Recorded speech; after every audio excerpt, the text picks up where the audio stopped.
नमस्कार. आज आपण कानगाव येथील अंगणवाडी या ठिकाणी आहोत. जिल्हा परिषद शाळेजवळील ही अंगणवाडी आहे आणि या ठिकाणी हे विद्यार्थी आहेत. एकदम शांतता, नम्रता, लीनता हे सर्व गुण जे असतात हे लहान मुलांमध्ये पाहावयास मिळतात आणि हे आज दृश्य आपण या ठिकाणी पाहत आहोत. एकदम शिस्तबद्ध विद्यार्थी हे आहेत. मॅडम शिकवतात का?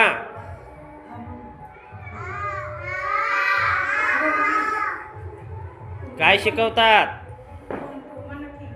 एक जणाने सांगा. हां, नाव काय तुझं? हां हां सांग. घाबरायचं नाही. काय काय शिकवतात मॅडम तुला?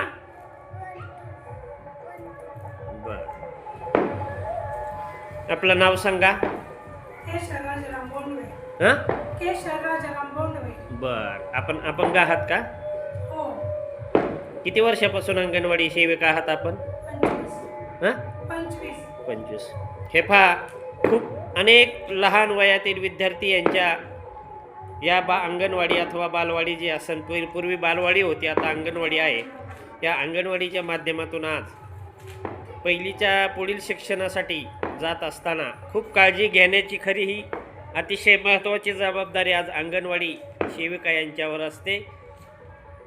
आज आपल्याला घरातील एक मुलगा अथवा मुलगी सांभाळणं मुश्किल होत असताना मात्र आज एवढे 30-35 मुलं हे सांभाळणं खूप मुश्किल असतं. खूप मोठी जबाबदारी असते आणि त्या अपंग असूनसुद्धा आज 25 वर्षे ही सेवा करत आहेत.